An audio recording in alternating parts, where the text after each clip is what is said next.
Vamos falar da vida alheia, mas só coisa boa.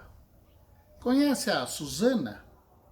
A Susana nasceu próximo dos finais anos 70, início dos anos 80. Hoje ela está com 38 anos. Muito bem.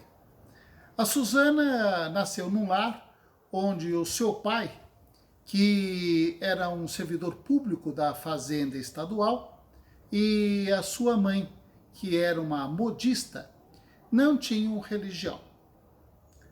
Susana então cresceu num lar onde não havia inclinação do pai e da mãe para a religião. E nem os avós, de um lado, de outro, também eram entusiastas desta salvação, né? Dessa orientação. E Susana então teve uma infância regular, teve uma adolescência igual. Quando ela estava na juventude, ela estava fazendo também moda, igual a sua mãe. E ela conheceu um rapaz de 16 anos, na época. Ela devia ter uns 20, 21 naquela ocasião. Susana se apaixonou por esse rapaz, eles começaram a ter um relacionamento afetivo, mas ela engravida. Ela engravida e vai comentar com o rapaz a situação que estava. E o rapaz disse, olha, eu tenho 16 anos, eu estou no segundo colegial. Como é que eu vou poder ter um filho? Né? Não tem condições. E ela se viu sozinha no processo. Sem falar com o pai, sem falar com a mãe, foi falar com uma amiga. E a amiga sugeriu que ela abortasse. Levando em consideração o que ela estava vivendo, ela chegou à conclusão que realmente deveria abortar aquela criança. E assim foi feito. O tempo passa. Ela, quando tinha mais ou menos uns 29 para 30 anos, ela se apaixona. E deste relacionamento, ela casa. Casou e o desejo da maternidade bateu à porta. Ela queria muito ter um filho. E seu marido também. Mas ela queria muito ter um filho. Veja bem, eu vou explicar de novo. Ela queria muito ter um filho. Um processo quase obsessivo. Ela queria ser mãe, queria ser mãe. Só que o tempo foi passando e nada de gestar. Na medida em que o tempo passava e não vinha qualquer tipo de gestação, ela passou então a procurar médicos especializados em reprodução humana. Mas também nenhum dos métodos deu certo.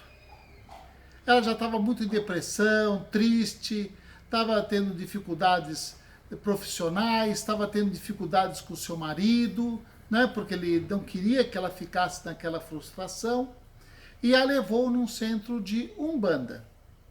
Naquele centro de Umbanda, ela foi recebida por um mentor que lhe disse que ela precisaria fazer duas coisas. Primeiro, adotar uma criança.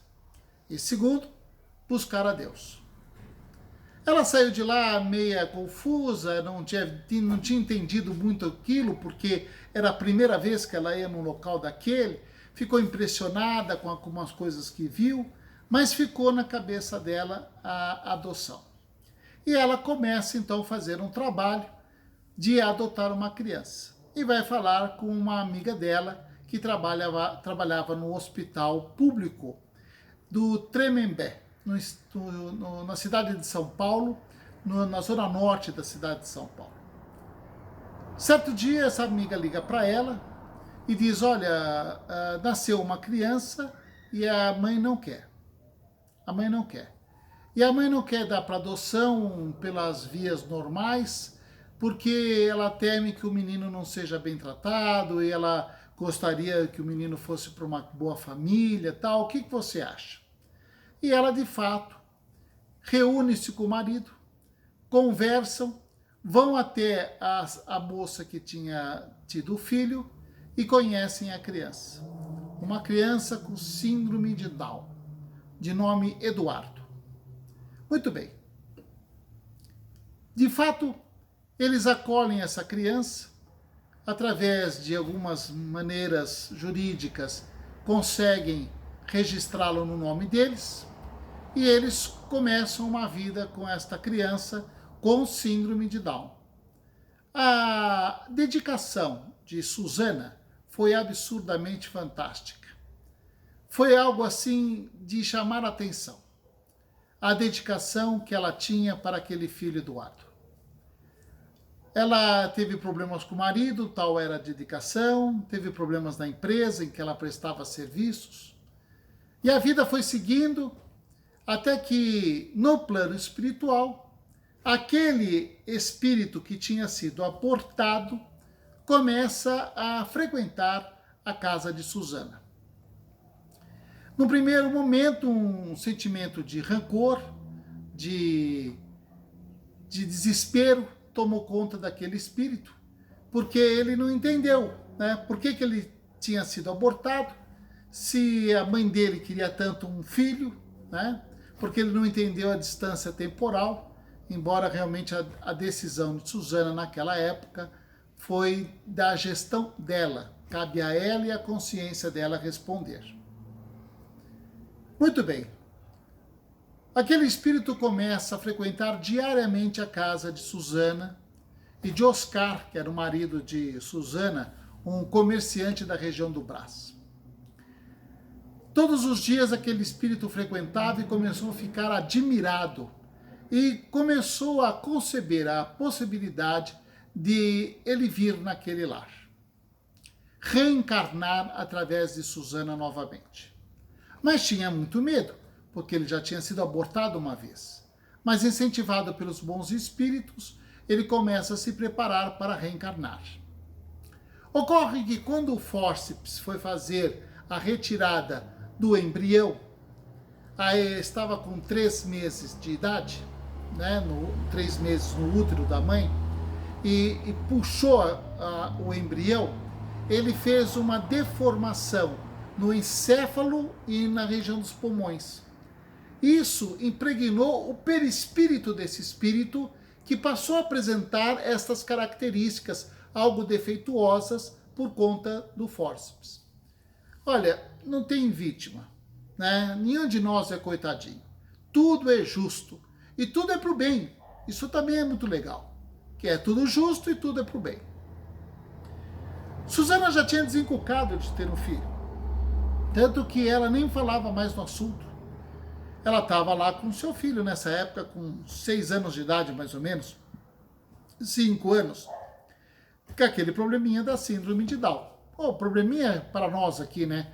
Para esse espírito, uma solução enorme. Acontece que Susana engravida de Oscar. Eles não esperavam, não contavam com uma gestação, ela não se cuidava e acabou tendo o nenê, né? Nem ele nem ela se cuidavam e acabaram gestando aquele espírito que ela havia abortado quando tinha 19, 20 anos. Muito bem. Aquela criança vai ter uma gestação extremamente difícil. Olha, custosa para Susana. E por quê? Porque o espírito não estava confortável. Embora ele quisesse a reencarnação, ele se sentia atropelado pelos fatos, pela escolha anterior de Susana. Então, ele teve muita dificuldade e isso causou embaraços na gestação, gerando problemas emocionais e físicos para Susana. Com muita bravura, esse neném nasceu.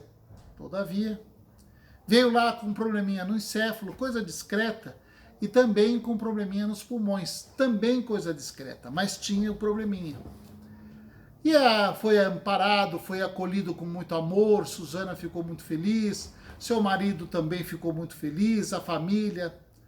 Acontece que aqueles pequenos probleminhas começaram a virar problemas, que na verdade são soluções. O que nós chamamos de problema, normalmente é solução para Deus, né? Mas para eles era problema. Eles começam a procurar médicos e nada de resolver, e tem que cuidar do mais velhinho, aquela situação, os ciúmes do mais velhinho com o pequeno, e o pequeno não era bem de saúde, olha, aquela bagunça na vida do casal. Até que uma amiga diz a ela, olha, por que você não procura um centro espírita? Não, eu já fui num lugar desse e tal, mas então deu tão certo, você adotou uma criança, vai lá, busca um pouquinho de orientação, quem sabe você não sai com uma boa novidade de lá. E ela, de fato, procura um grupo de orações e vai ser amparada pelo diálogo fraterno que esse grupo dispunha. E ela fala com o mentor.